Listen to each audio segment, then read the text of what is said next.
Assalamualaikum warahmatullahi wabarakatuh. Baik, di sini kami akan mempresentasikan laporan final project kami yang berjudul Analisis Deteksi Kecurangan Penipuan Kartu Kredit di Eropa pada Credit Card Fraud Detection Dataset 2023. Baik, di mana pada kelompok ini terdiri dari Aprilia Wulandari dengan NIM 21121222, ada Elda Putri Darmayanti dengan NIM 21122157, dan yang terakhir ada saya sendiri dengan Siti Okta Sekolah Husna dengan NIM 21122187. Baik, yang pertama ada pendahuluan, di mana latar belakang pada proyek kami itu yaitu era digital dan globalisasi, keamanan transaksi keuangan menjadi prioritas utama bagi penyedia layanan keuangan dan konsumen. Ancaman serius yang dihadapi adalah penipuan kartu kredit yang dapat mengakibatkan kerugian finansial besar dan mengganggu stabilitas ekonomi. Dataset deteksi penipuan kartu kredit 2023 menyediakan gambaran kaya tentang transaksi kartu kredit di Eropa, memungkinkan analisis mendalam terhadap pola transaksi yang mencurigakan.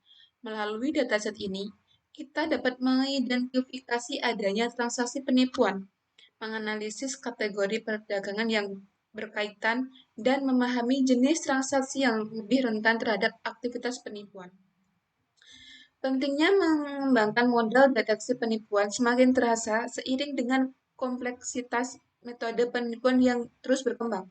Dengan merinci pola transaksi melalui analisis dataset ini, dapat dibangun model pembelajaran mesin yang lebih canggih untuk meningkatkan keamanan terhadap penipuan kartu kredit. Pada analisis dan laporan ini akan menjelajahi aspek-aspek kunci dataset dan mengeksplorasi langkah-langkah pemrosesan data serta teknik-teknik analisis yang akan kita terapkan. Nah, selanjutnya poin 2 yaitu knowledge. Di dalam knowledge ini terdapat 2 poin yaitu perlindungan pemegang kartu dan peningkatan keamanan finansial. Di mana yang pertama yaitu perlindungan pemegang kartu. Di sini dengan mengidentifikasi pola transaksi yang mencurigakan, deteksi penipuan dapat memberikan perlindungan yang lebih baik bagi pemegang kartu dari kerugian finansial akibat kejahatan finansial. Yang selanjutnya ada peningkatan keamanan finansial, di mana dengan mengurangi jumlah penipuan, analisis dataset ini berkontribusi pada peningkatan keselamatan dan stabilitas finansial, baik bagi individu maupun sistem keuangan secara keseluruhan. Baik, selanjutnya akan dijelaskan oleh Elda Putri Darmayanti. Selanjutnya itu bagian B, tujuan. Di bagian tujuan ini memiliki 2 poin. Yang pertama yaitu tujuan pemrosesan data dan tujuan visualisasi data. Untuk bagian tujuan pemrosesan data ada 3 poin. Yang A yaitu mengidentifikasi dan menangani missing value dalam dataset karena missing value dapat mengganggu proses atau hasil analisis. Untuk yang B yaitu mendeteksi dan menangani outliers yang mungkin mempengaruhi keakuratan model deteksi penipuan. Untuk yang C yaitu normalisasi data atau memastikan bahwa variabel yang relevan memiliki skala yang seragam. Hal ini penting karena model deteksi penipuan dapat mempengaruhi oleh perbedaan skala variabel.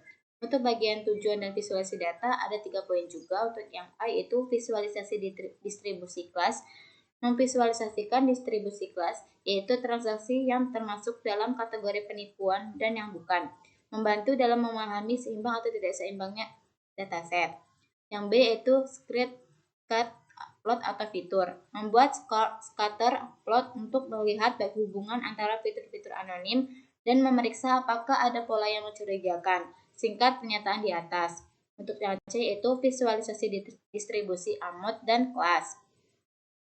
Distribusi ini diharapkan akan membantu dalam memahami keseimbangan antar dataset. Untuk yang C, batasan ada 4 poin. Yang pertama yaitu ruang lingkup dataset. Ada 2 poin, variabel yang digunakan dan label. Untuk variabel yang digunakan, yang pertama yaitu fitur anonim V1 sampai V28. Selanjutnya itu variabel AMOD mencerminkan jumlah transaksi. Untuk yang B, label variabel class merupakan label biner atau 0 untuk tidak curang, 1 untuk curang. Untuk bagian informasi yang digunakan, fitur transaksi anonim. Analisis berfokus pada fitur-fitur anonim yang mewakili atribut transaksi. Selanjutnya yaitu variabel amount digunakan untuk melihat sebaran jumlah transaksi. Untuk poin ketiga yaitu informasi yang tidak digunakan. ID transaksi. Variabel ID tidak digunakan karena hanya berperan sebagai pengidentifikasi unit tanpa memberikan informasi yang relevan terkait deteksi penipuan. Untuk yang terakhir yaitu batasan lainnya, privasi dan keamanan. Yang pertama itu dataset ini sudah dianonimkan untuk melindungi privasi pemegang kartu kredit. Selanjutnya itu informasi sensitif lainnya telah dihapus untuk mematuhi pedoman etika dan menjaga keamanan data. Dengan membatasi ruang lingkup dataset, fokus dipersempit pada fitur-fitur yang paling relevan. Untuk deteksi penipuan kartu kredit tanpa memasukkan variabel yang tidak memberikan kontribusi signifikan. Untuk yang selanjutnya akan dilanjutkan oleh teman saya yaitu Tasyifa. Yang poin D ada metode atau teknik yang digunakan. Pada pra-pemrosesan ini, kami ada beberapa poin. Yang pertama ada penanganan nilai hilang missing value menggunakan metode imputasi seperti penggantian dengan mean atau median untuk mengatasi nilai-nilai yang hilang. Poin B, deteksi dan penanganan outliers menggunakan metode statistik IQR untuk mengidentifikasi dan menangani outliers. Yang poin D ada normalisasi data. Di sini menggunakan teknik normalisasi seperti standard scale untuk membawa semua variabel ke skala yang seragam. Yang kedua ada visualisasi data. Di visualisasi data ini terdapat beberapa poin. Yang pertama ada visualisasi distribusi kelas menggunakan diagram batang atau record untuk memvisualisasikan distribusi kelas curang atau tidak curangnya. Yang poin B ada scatter plot antar fitur. Membuat scatter plot antar fitur anonim F1 sampai V1 sampai V28 dengan warna yang membedakan antara transaksi curang dan tidak curangnya. Yang poin C ada visualisasi distribusi amount dan class. Di sini menggunakan diagram batang atau chart untuk membantu dalam memahami keseimbangan antar dataset. Nah, yang ketiga ada gambaran alur saat mengerjakannya, yaitu ada mulai input file dataset yang kemudian diproses atau write file dataset yang kemudian menampilkan statistik dan di mana di sini akan diproses lagi mengidentifikasi dan mengisi missing value. Selanjutnya di sini ada percabangan melihat missing value, jika tidak maka akan langsung beralih ke deteksi outliers IQR. Jika ya maka akan menampilkan menangani missing value dan kemudian akan ditampilkan ke deteksi outliers IQR. Selanjutnya jika sudah berada di deteksi outliers IQR maka akan dialirkan ke untuk melihat outliers. Jika ya maka di sini akan menangani outliers. Kemudian jika tidak, maka akan normalisasi standar scalar. Nah, jika di sini memilih ya ke alir menangani outliers, maka di sini jika sudah ditangani, maka akan beralih ke normalisasi. Selanjutnya akan dialirkan ke normalisasi standar scalar. Kemudian dari normalisasi standar scalar ini akan dialirkan lagi ke visualisasi distribusi kelas. Nah, selanjutnya ada proses scatter plot, dan yang terakhir ada distribusi amount dan class. Jika di distribusi amount dan class ini sudah berakhir, maka alurnya sudah selesai. Kemudian akan dilanjutkan oleh Aprilia Wulan dan Dadari. Baik, yang selanjutnya yaitu ada hasil dan analisis. Yang pertama yaitu pra-pemrosesan. Sebelum kami melakukan load dataset, kami melakukan import beberapa library yang akan kami gunakan dalam proses analisis, yaitu pra-pemrosesan data dan juga visualisasi data. Di sini kami melakukan import pandas, import numpy, import seaborn, dan juga import matplotlib. Nah, selanjutnya kami juga melakukan mounting drive sebelum melakukan load dataset atau menampilkan dataset. Di sini mounting drive ini kami gunakan untuk menghubungkan antara Google Drive dan juga Google Colabs. Lalu di sini terdapat load dataset. Kami menggunakan variabel dengan nama data. Lalu seperti inilah tampilan dari dataset yang kami gunakan. Selanjutnya kami menampilkan informasi dari dataset dan juga statistik deskriptifnya menggunakan kode seperti berikut ini. Nah, berikut yang pertama ini adalah hasil output dari informasi yang terdapat dalam dataset yang kami gunakan. Nah, yang selanjutnya terdapat informasi statistik deskriptif dari dataset yang kami gunakan. Nah, kode-kode tadi itu kami gunakan untuk menampilkan informasi tentang dataset untuk menghasilkan ringkasan statistik deskriptif dari dataset numerik agar mudah kami untuk memahami struktur dan juga karakteristik sebelum kami melakukan analisis. Yang selanjutnya yaitu identifikasi missing value atau jumlah nilai hilang. Identifikasi missing value, kami menggunakan kode print data is null sum. Di sini juga kami memberikan judul yaitu jumlah nilai hilang sebelum.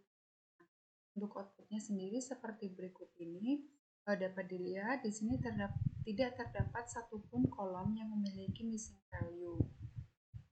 Yang selanjutnya mengganti missing value.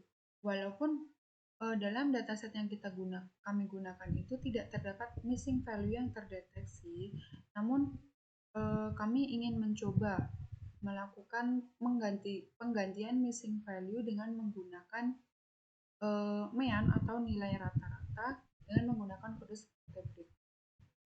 Yang dapat dilihat outputnya seperti berikut ini dan tidak ada bedanya terkait antara sebelum dan sesudah dilakukannya penanganan terhadap missing value karena pada dataset yang sebelumnya itu tidak terdapat kolom yang mempunyai missing value. Nah, selanjutnya kami melakukan deteksi outlier. Deteksi outlier ini kami menggunakan metode pendekatan IQR. Deteksi outlier ini memiliki pengaruh yang penting karena outlier ini sangat berdampak secara signifikan dalam analisis data yang akan kami lakukan. Nah, setelah melakukan deteksi outlier, kami melakukan penanganan terhadap outlier tersebut. Untuk kodenya seperti ini, dan ini adalah output dari data yang telah dilakukan penanganan dari outlier. Nah, selanjutnya kami juga melakukan normalisasi data. Untuk kodenya seperti berikut ini. Normalisasi data ini kita menggunakan min-max scaling. Nah, untuk outputnya seperti ini. Kami melakukan normalisasi menggunakan min-max scaling pada kolom-kolom tertentu dan juga menampilkan visualisasi distribusi sebelum dan juga sesudah dilakukannya normalisasi. Nah, normalisasi ini akan membuat distribusi nilai-nilai pada kolom-kolom tersebut seragam dan juga